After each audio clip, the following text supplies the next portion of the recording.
हेडलाईन्सचे प्रायोजक आहे NBC bearings, लांब पळण्यासाठी। राष्ट्रपतींनी एनडीएच्या खासदारांना 7 जूनला भेटण्याची वेळ दिली। संध्याकाळी 5 ते 7 दरम्यान भेटून सत्ता स्थापनेचा प्रस्ताव देणार।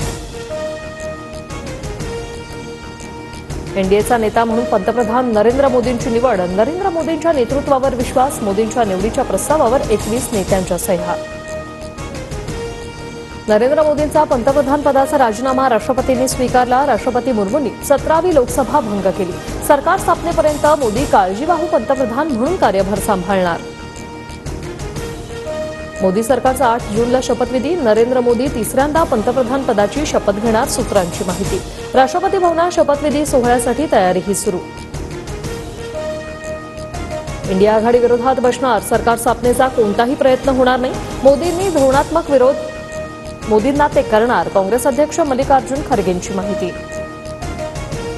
नितीश कुमार आणि चंद्रबाबूंचे एनडीएवर दबाव तंत्र। दोन्ही बाबू लोकसभा अध्यक्षपदासह 5 ते 6 मंत्रीपदाची मागणी करणार। सूत्रांची माहिती।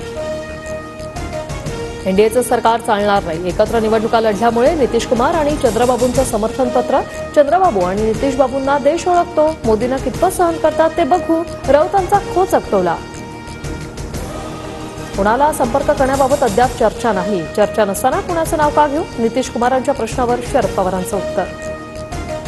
भाजप नेत्यांसोबतच्या बैठकीनंतरही देवेंद्र फडणवीस राजीनाम्यावर ठाम। नेत्यांकडून फडणवीसांच्या मनधरणीचे प्रयत्न। मला उपमुख्यमंत्री पदातून मोकळं करा। लोकसभेत महायुतीला फटका पडल्यानंतर फडणवीसांचा मोठा निर्णय।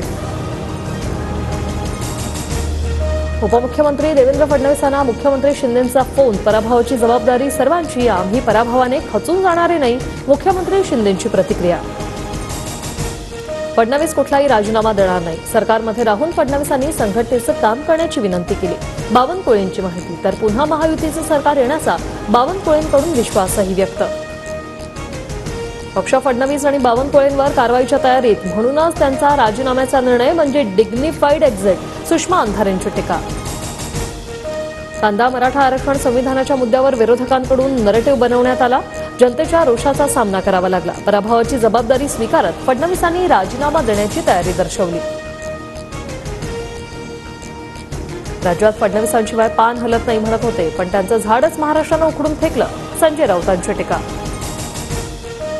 महाराष्ट्रातील भाजपच्या पराभवाला फडणवीसच जबाबदार। पवार गटाच्या अनिल देशमुखांचा आरोप। राज्यातील लोकसभा निवडणुकीच्या निकालानंतर फडणवीस व्यतिरिक्त भाजप पक्षश्रेष्ठी याबाबत योग्य तो निर्णय घेतील। सुनील तटकरेंची प्रतिक्रिया। आशिष शेलार शब्दाला किती जगतात ते पाहावं लागेल। शेलारांच्या राजकीय संन्यास घेण्याच्या वक्तव्यावरून वडेट्टीवारांचा टोला। बारामतीचा पराभव वेदनादायी। मित्रपक्षांच्या नेत्यांनी निवडणूक गांभीर्यानं घेतली नाही। भाजप शिंदे गटातील नेत्यांवर अमोल मिटकरींची टीका। बारामती लोकसभेत सुप्रिया सुळेंना लीड। शरद पवारांचा अप्रत्यक्षपणे अजितदादांना इशारा। हेडलाईन्सचे प्रायोजक आहे एनबीसी बेरिंग्स, लांब पळण्यासाठी।